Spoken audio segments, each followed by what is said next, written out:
ഇന്ന് നമ്മൾ വളരെ എളുപ്പത്തിൽ നല്ല ടേസ്റ്റി ആയിട്ട് ഉണ്ടാക്കാൻ പറ്റുന്ന ഒരു ഇത്തിരി വ്യത്യസ്തതയുള്ള ഒരു പായസമാണ് റെഡിയാക്കുന്നത്, ക്യാരറ്റ് സേമിയ പായസം. അപ്പോൾ അതെങ്ങനെയാണെന്ന് നോക്കാം.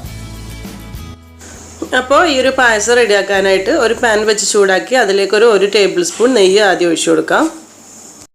നെയ്യ് ചൂടായി വരുന്ന സമയത്ത് ഇതിലേക്കൊരു 1/4 കപ്പ് സേമിയ, വളരെ കുറച്ചാണ് എടുക്കുന്നത്, കാരണം നമ്മൾ 1/2 ലിറ്റർ പാൽ വെച്ചിട്ട് ഉണ്ടാക്കുന്നുള്ളൂ. അപ്പോൾ അതുകൊണ്ട് ഒരു ചെറിയ കൈപ്പിടി സേമിയ അത്ര മതി. ഒരുപാട് കൂടിക്കഴിഞ്ഞാൽ അത്ര നന്നാവില്ല.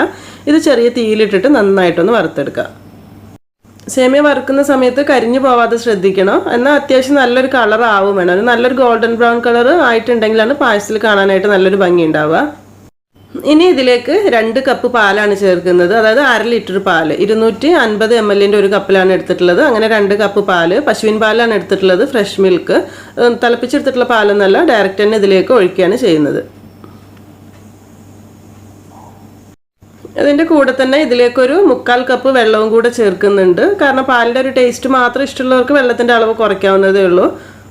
ഇത് ഇനി ചെറിയ തീയിലിട്ടിട്ട് ഒന്ന് തിളപ്പിച്ചെടുക്കണം. സേമിയ അത്യാവശ്യം വെന്തതിന് ശേഷമാണ് നമ്മൾ ഇതിലേക്കുള്ള മധുരം ചേർക്കുന്നത്. പാലൊന്ന് തിളച്ച് വരുന്ന സമയം കൊണ്ട് വേറൊരു പാന് വെച്ച് ചൂടാക്കിയിട്ട് നമ്മുടെ ക്യാരറ്റ് ഒന്ന് വഴറ്റി റെഡിയാക്കി എടുക്കണം. പാൻ ചൂടാവുന്ന സമയത്ത് ഇതിലേക്ക് 1 ടേബിൾ സ്പൂൺ നെയ്യ് ചേർത്ത് കൊടുക്കാം. നെയ്യ് ചൂടായി വരുന്ന സമയത്ത് ഇതിലേക്ക് 1 കപ്പ് ക്യാരറ്റ് ഗ്രേറ്റ് ചെയ്തെടുത്തിട്ടുള്ളതാണ് ചേർത്ത് കൊടുക്കുന്നത്. ഈ ഒരു കപ്പ് തന്നെ മതിയാവും കേട്ടോ, കൂടുതൽ വേണ്ട. കാരണം നമ്മൾ പായസത്തിൻ്റെ അളവ് കുറവാണല്ലോ, അപ്പോൾ ഒരുപാട് ക്യാരറ്റ് ആയാലും ടേസ്റ്റ് ഉണ്ടാവില്ല. പിന്നെ ഒരു 2 ടേബിൾ സ്പൂൺ പഞ്ചസാര കൂടെ ഇതിലേക്ക് ചേർത്ത് കൊടുത്തിട്ട് നന്നായിട്ടൊന്ന് വഴറ്റിയെടുക്കുക. ഒരു 1-2 മിനിറ്റ് അങ്ങ് വഴറ്റിയെടുത്താൽ മതി. ഒരുപാട് സമയം വഴറ്റിയെടുക്കേണ്ട ആവശ്യമൊന്നുമില്ല. ചെറിയ തീയിലിട്ടിട്ട് ഒരു 1-2 മിനിറ്റ് അങ്ങ് വഴറ്റിയെടുക്കുക. ആ ഒരു ക്യാരറ്റിൻ്റെ ആ ഒരു പച്ച രുചി അങ്ങ് മാറിക്കിട്ടാൻ വേണ്ടിയിട്ടാണ്. ഈ സമയത്ത് നമ്മുടെ പാലിൻ്റെ മിക്സ് ഒന്ന് ഇളക്കി കൊടുക്കേണ്ട കാര്യം മറന്നു പോകരുത്. ക്യാരറ്റ് വഴറ്റുന്നതിൻ്റെ കൂടെ വേണമെങ്കിൽ ഒരു 2 നുള്ള് ഏലക്കാപ്പൊടി കൂടെ ഈ സമയത്ത് നമുക്ക് ചേർത്ത് കൊടുക്കുക ഇതിലേക്ക്. അപ്പോൾ ആ ക്യാരറ്റിലേക്കും ആ ഒരു ഏലക്കയുടെ ചെറിയൊരു ഫ്ലേവർ പിടിച്ച് കിട്ടും. അതുകൂടെ ചേർത്തിട്ട് അങ്ങ് വഴറ്റിയെടുത്താൽ മതി. ഇപ്പോൾ നമ്മുടെ ക്യാരറ്റ് റെഡി ആയിട്ടുണ്ട്. അതൊരു സൈഡിലേക്ക് മാറ്റി വെക്കാം. ഇപ്പോൾ പാല് നന്നായിട്ട് തിളച്ച് വന്ന് സേമിയൊക്കെ ഒരു 80% അടുത്ത് വെന്ത് വന്നിട്ടുണ്ട്. ഇനി ഇതിലേക്ക് മധുരത്തിന് ആവശ്യമായിട്ട് ഒരു 1/2 കപ്പിൻ്റെ അടുത്ത് കണ്ടൻസ്ഡ് മിൽക്കാണ് ചേർക്കുന്നത്. മധുരം നോക്കിയിട്ട് മാത്രം ചേർത്താൽ മതി. നല്ല മധുരം വേണ്ടവർക്ക് 1/2 കപ്പ് ചേർക്കുക, അല്ലാത്തവർക്ക് 1/2 കപ്പിൻ്റെ അടുത്ത് തന്നെ മതിയാകും. ഇനി കണ്ടൻസ്ഡ് മിൽക്ക് ഇല്ലാന്നുണ്ടെങ്കിൽ പകരം പഞ്ചസാര ചേർത്ത് കൊടുത്താലും മതി കേട്ടോ. അല്ലെങ്കിൽ ഒരു 2-3 ടേബിൾ സ്പൂൺ കണ്ടൻസ്ഡ് മിൽക്ക്, ബാക്കി പഞ്ചസാര ചേർത്ത് കൊടുക്കുക. അത് ഓരോരുത്തരുടെ ഇഷ്ടത്തിനനുസരിച്ച് മാറ്റം വരുത്താം. ഇനി ഇതിലേക്ക് നമ്മൾ വഴറ്റി റെഡിയാക്കി വെച്ചിട്ടുള്ള ക്യാരറ്റ് ഉണ്ടല്ലോ, അത് മൊത്തം ഇതിലേക്ക് ഇട്ട് കൊടുക്കണം. ക്യാരറ്റ് ചേർത്ത് ഒന്നങ്ങ് മിക്സ് ചെയ്യുന്ന സമയത്ത് നമ്മുടെ പായസത്തിന് ചെറിയൊരു കളർ വ്യത്യാസം വരും, ചെറിയൊരു യെല്ലോയിഷ് കളർ കിട്ടും. ക്യാരറ്റ് ഇതിലേക്ക് ഇട്ട് കഴിഞ്ഞാൽ ഒരു 1-2 മിനിറ്റ് കൂടെ ഒന്ന് തിളപ്പിച്ചെടുക്കുന്നത് നല്ലതാണ്. ഒന്ന് ആ ഒരു ടേസ്റ്റൊക്കെ പായസത്തിലേക്ക് മൊത്തത്തിൽ ഒന്ന് ഇറങ്ങി കിട്ടാൻ വേണ്ടിയിട്ട്. അപ്പം ഈ സമയത്ത് നോക്കുന്ന സമയത്ത് നമ്മൾ പായസം കുറച്ചൊരു ലൂസായിട്ടായിരിക്കും ഉണ്ടാവുക, കാരണം സേമിയൊക്കെ കുറച്ച് അളവിലല്ലേ ചേർത്തിട്ടുള്ളൂ. അപ്പോൾ ഇനി ഇതിലേക്ക് ഒരു ഇത്തിരി കൂടെ കട്ടി വേണമെന്നുണ്ടെങ്കിൽ മാത്രം നമുക്ക് ഇതിലേക്ക് ഒരു ഇത്തിരി കോൺഫ്ലോർ ചേർത്ത് കൊടുക്കാം. അതല്ല ഇനി അധികം കട്ടിയുള്ള പായസം ഇഷ്ടമല്ല, ഈ ഒരു രീതിയിൽ കുറച്ചൊരു വെള്ളം പോലെ ലൂസായിട്ടുള്ളതാണെന്നുണ്ടെങ്കിൽ കോൺഫ്ലോർ ചേർക്കേണ്ട ആവശ്യമില്ല കേട്ടോ, നിർബന്ധമല്ല. അതിനായിട്ടൊരു 3/4 ടേബിൾ സ്പൂൺ കോൺഫ്ലോർ എടുത്തിട്ടുണ്ട്. ഇതിലേക്കൊരു 1/4 കപ്പ് പാലൂടെ ചേർത്ത് കൊടുക്കുന്നുണ്ട്. പശുവിൻ പാൽ തന്നെയാണ്, തിളപ്പിച്ചിട്ടുള്ളതൊന്നുമല്ല, തണുത്തിട്ടുള്ള പാൽ തന്നെയാണ്. ആ പാലൂടെ ഇതിലേക്ക് ചേർത്തിട്ട് നന്നായിട്ടൊന്ന് മിക്സ് ചെയ്തെടുക്കുക, കട്ടയൊന്നും ഇല്ലാതെ. എന്നിട്ട് അത് ഈ പായസത്തിൻ്റെ കൂട്ടിലേക്ക് ഒഴിച്ചു കൊടുക്കുക. ഇനി ചെറിയ തീയിൽ തന്നെയാണ് നമ്മൾ പായസം വെച്ചിട്ടുള്ളത്. പെട്ടെന്ന് തന്നെ നന്നായിട്ടൊന്ന് ഇളക്കി മിക്സ് ചെയ്തെടുക്കുക. കോൺഫ്ലോർ ചേർത്ത് കഴിഞ്ഞാൽ ഒരു 1-2 മിനിറ്റ് എന്തായാലും പായസം തിളപ്പിച്ചെടുക്കണം, അല്ലെങ്കിൽ അതിൻ്റെ ഒരു പച്ചച്ചുവ മുൻപിൽ നിൽക്കും. കോൺഫ്ലോർ നന്നായിട്ട് കുക്കായിട്ട് കിട്ടണം.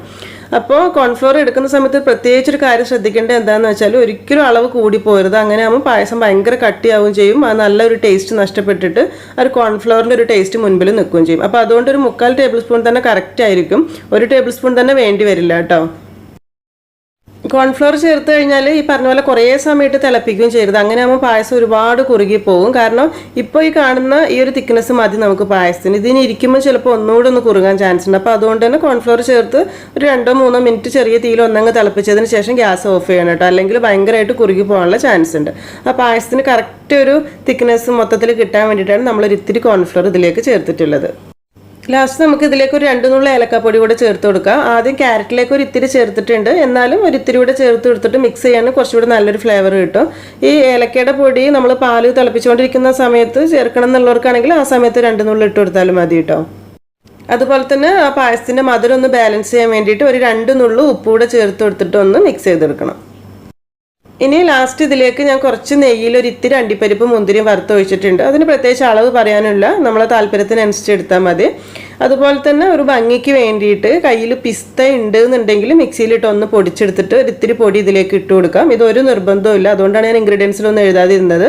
എന്താണെന്ന് വെച്ചാൽ എല്ലാവരുടെയും കയ്യിൽ എപ്പോഴും പിസ്ത ഉണ്ടായിരിക്കില്ല. പക്ഷെ നമ്മൾ കുറച്ചൊരു വെറൈറ്റി ആയിട്ട് പായസം ഉണ്ടാക്കുന്ന സമയത്ത് ഒരു ഭംഗിക്ക് വേണ്ടിയിട്ട് ഒരു ടേസ്റ്റിന് വേണ്ടിയിട്ട് മുകളിൽ ഒരു ഇത്തിരി ഇട്ട് കൊടുക്കുകയാണെങ്കിൽ നന്നായിരിക്കും. അത്രയേ ഉള്ളൂ. അപ്പോൾ ഇതാണ് നമ്മുടെ ഈസി ടേസ്റ്റി ആയിട്ടുള്ള ക്യാരറ്റ് സേമിയ പായസം. ഇത് ചൂടോട് കൂടെ തന്നെ സെർവ് ചെയ്യാവുന്നതാണ്. മൊത്തത്തിലൊന്ന് ഇളക്കി മിക്സ് ചെയ്തിട്ട് ഒന്ന് ചൂടോട് കൂടെ തന്നെ കൊടുക്കാം. എപ്പോഴും നമ്മൾ എളുപ്പത്തിൽ ഉണ്ടാക്കുന്ന ഒരു പായസമാണ് സേമിയ പായസം എന്ന് പറയുന്നത്. അപ്പോൾ അതുപോലെ തന്നെയാണ് എളുപ്പത്തിൽ ഇതും കഴിയും. പിന്നെ ഒരു ഇത്തിരി ക്യാരറ്റ് ഒന്ന് വഴറ്റിയിടുന്ന സമയത്ത് കുറച്ചുകൂടി ഒരു വെറൈറ്റി ആയിട്ട്, നമ്മൾ എപ്പോഴും സേമിയ പായസം തന്നെ ഉണ്ടാക്കുമ്പോൾ അതിൽ നിന്ന് കുറച്ച് വ്യത്യസ്തമായിട്ട് നല്ല ടേസ്റ്റിൽ ഉണ്ടാക്കാൻ പറ്റുന്ന ഒരു പായസമാണിത്. അപ്പോൾ ഒരിക്കലും ക്യാരറ്റ് ഗ്രേറ്റ് ചെയ്തിടുമ്പോൾ അതിൻ്റെ അളവ് കൂടി പോകരുത് കേട്ടോ, ഈ ഒരു അളവിൽ തന്നെ മതിയാകും. നമ്മൾ ഇതിനു മുൻപ് കുറച്ചുകൂടെ വ്യത്യസ്തമായിട്ടുള്ള ഒരു ക്യാരറ്റ് പായസം ആദ്യം അപ്ലോഡ് ചെയ്തിട്ടുണ്ട്. കാണാത്തവരുണ്ടെങ്കിൽ അതൊന്ന് കണ്ടു നോക്കണേ. ഈ ഒരു അളവിൽ ഉണ്ടാക്കിയിട്ടുള്ള പായസം ഒരു 4-5 ആൾക്ക് നമുക്ക് സെർവ് ചെയ്യാനായിട്ടുണ്ടാവും. ഈ ഒരു ടൈപ്പ് ഗ്ലാസ്സിലൊക്കെ ആണെങ്കിൽ, കുറച്ചുകൂടി ചെറിയ ഗ്ലാസ്സിലൊക്കെ ആണെങ്കിൽ ഒരു 5-6 ആളുകൾക്കൊക്കെ സെർവ് ചെയ്യാനുള്ളത് ഉണ്ടാവും. അപ്പം ഈ ഒരു രീതിയിൽ നിങ്ങൾ പായസം ഇതുവരെ ചെയ്ത് നോക്കിയിട്ടില്ല എന്നുണ്ടെങ്കിൽ ചെയ്ത് നോക്കിയിട്ട് ഫീഡ്ബാക്ക് ഒക്കെ അറിയിക്കണേ. കാരണം അത്രയ്ക്ക് ഈസി ആയിട്ടുള്ളൊരു പായസമാണ്. അപ്പോൾ ഈ ഒരു വീഡിയോ ഇഷ്ടമായിട്ടുണ്ടെങ്കിൽ എന്തായാലും ലൈക്ക് ചെയ്യാനും ഷെയർ ചെയ്യാനൊന്നും മറക്കരുത്. പിന്നെ സബ്സ്ക്രൈബ് ചെയ്യാത്തവരുണ്ടെങ്കിൽ സബ്സ്ക്രൈബ് ചെയ്യാനും. താങ്ക്